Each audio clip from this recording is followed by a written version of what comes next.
Hello, all. Miss Becky here from the Upper Merion Township Library. I just wanted to do a little bit of a tour of Beanstack to show you exactly what to expect and all of the different things that you can do, not just for the summer challenge, but really all year long. So when you log into Beanstack, when you've created your account, it's going to take you to a page like this. And so if we want to kind of look at the top right-hand corner first, the options you have here, you'll have the name of the person that they're showing their information. But if you've got multiple children or people on your account, your whole family will be here and you can just click between them depending on whose information you want to look at here. And if you want to add someone, there's the option to do that as well. We'll just stay in Hermione's profile for right now, though. You can also edit your account if you need to with the settings. Obviously, no one else will have admin access except for me, but you can also sign out as well. And if you're using a public computer, it's of course always good to sign out before you're done. But Beanstack is great for our summer challenges, and it's actually great for a lot of other things too. So if you are participating in a summer challenge, you'll have the option up here to log reading and activities. That is this green button. You can click on that and then it will ask you who you want to log for, and you can log minutes or activities, or you can start a reading timer if you want to time how much you are reading at that current moment. You can also write a review. We don't require reviews for our summer challenge, but a lot of people enjoy just kind of doing this to share. And you can also read other reviews from other library users, which is really nice.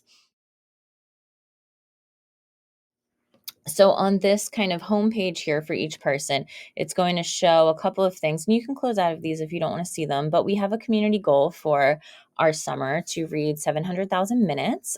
We picked that because we were at about 600 something thousand last year. So we figured let's try to do better than last year. So that's going to show the total of everyone participating, which I think is kind of cool. And then it also shows you streaks. So if you try to read every day, it's going to give you a reading streak. And it'll say you're on a streak of 3 days. You've logged reading every day. How long can you get your streak going? And then this homepage will also show you the challenges that you're currently enrolled in. If you're doing summer reading, it will just show you one copy, but I did kind of a test one here to show some examples in these videos. If there's other challenges that you can join, they'll be at the bottom here. If you want to do just your summer reading stuff, you would click into the challenge itself, and that'll take you here to the challenge of the Summer Reading 2023. However, I want to show you, I'm going to do a separate video about summer reading, but I wanted to show you some of the other features that we have up here in the top. So, in addition to the challenges tab, there's also this new friends tab. So you can see in the friends section here, what you can do is you can add friends so that you can kind of keep up with their reading stats. He has not been logging, but if he had been reading for multiple days in a row, it would show his reading streak, and you can add friends. And the way that Beanstack does it to keep your information safe is you get a special friend code. So this is a code that only you see, and you give this code to people personally, whether you give it to them in person or you email it to them, and you share it. And then they can add your friend code to be friends with you. And you can only be friends from people that have joined the Upper Merion Township Library challenges. So there's no worry about coming across like people adding you that you don't know and that sort of thing. And if somebody gives you their friend code, you can add them here. And there's also something fun called leaderboards. But if you did have times logged reading or books logged reading, it would show you a list of all your friends and who is kind of winning. So it's just a little fun extra if you want some incentive to either keep up with your friends or see, have a little challenge for yourself between your friends. So that's an optional thing. There's also reviews over here. So you can write your own reviews. About any book that you've read. And then you can also access peer written reviews. So these will show you all sorts of different reviews that people have written for books that they've read. Yeah, so it's only showing you kids within like the same age, or people within the same age range. So when I was in my account, it was showing me adult books. But now you can see here I'm getting kid recommendations. So it says, it's kind of neat that if you write a review, then you can share it with other people too. And it's just helpful to see what people are enjoying. If you go to all badges over here, you are going to see all of the badges that you've earned ever on Beanstack. And this is kind of where we differentiate between Beanstack as a whole and just the summer reading challenge. Because if you want to see your badges just for summer, you would have to go back into the challenges tab here and go into that specific challenge. So this is going to show you everything that you've earned for all of the time you've been on Beanstack. So if you've done summer reading for the past 3 years, it's going to show you the badges you earned 3 years ago for that. If you did our September reading program, we had that, you'd see that badge here. And other ones that you may have earned during that time. There's also achievements on Beanstack. So again, they're just kind of extra little incentives, fun virtual badges. This one here is just your first reading session, you get a fun little achievement, but there's other ones that you can earn too. Your reading log is going to show you the statistics for reading. It'll show you over here your streak information on the side.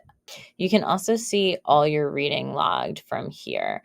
And this will show you the books that you've read as well as how much time you spent. So total time for like all of my time on Beanstack, you'd go into this tab here. When you log your reading, you have the option to put in the title and the author. You don't have to do this for summer. We only need to keep track for the kids programs. We only need to keep track of how much time you spend reading. We don't need any of that other information. However, if you want to do it just, for your own records, you can put in that information and it will save it here. And so that this is showing me some books that I read. If Beanstack recognize it, you'll get the cover. If they don't, you still just get the title that you type in. And then you can go in and get really detailed information if you want. So this will say, I read 3 sessions and you can see how much time I spent reading for each one of those. So it's just kind of like fun if you like statistics like me. I'm a nerd like that. So that's under your reading log. You can also create a wish list on Beanstack. I haven't done this yet, but there's some book lists that we share here at the library. There's summer reading book lists that we've just made, but then there's also a bunch of other ones that we have available depending on what you're looking for. So, nonfiction, picky readers, good read aloud books, like let's say I want to investigate this, and it'll tell you all of the information you might want to know about this, the genre, what grade levels it's most appropriate for, and then you get to the actual list. So let's say I wanted to read this book or I wanted to learn more about this book. I can click on it and it's actually going to take me to the online catalog. The only thing to note is that it does default for whatever reason to Norristown. So just keep in mind that this is the catalog for the whole county, but it's going to show you if we own it and if it's available, or you can even place a hold request. It is something that you can do if you want to read a book and find it at the library. If we didn't happen to have it in, you could also place a request from here. As long as you have a library account with your library card, you can request the book and pick it up later. So if we pop back into here though, and I say, yeah, you know what, I do want to read that book. I'm going to add it to my wish list. I can just hit that. And now let's add a couple. Okay. Now if I go back to my wish list, I have all 3 of them right here. Finally, Beanstack will give you recommendations if that's something you want to set up. I believe it asked you when you first joined, but if you didn't ask for recommendations, then you could turn that on from here. And it asks you about certain genres that you like and that sort of thing. They use a little emoji system. So it gives you a nice summary. And again, it's just kind of like generating those based on both what you've said you like as well as what you've read in the past. It also has recommended book lists. based on age, I believe. This one says for the whole family because I'm looking at an adult account. It is saying, well, this one's appropriate for an adult because it's for the whole family. But if I went into another kid's account, so now it's for her, it's recommending like the kindergarten through second grade list because it knows that she's within that age range. So you can find lots of cool things within Beanstack here. There's really a lot that you can do about it if you choose to make use of it. If you don't, though, that's okay. If you just want to use it for summer reading, you can head back here to challenges and just ignore all of these other tabs. You don't need any of them. But challenges are where you're going to find our summer reading stuff. Or if we do other challenges like our September reading challenge or winter reading challenge, you'd find that here as well. So the challenges page would be what you want to focus on. But if you want to have a little more fun with Beanstack, there's always the option to do that.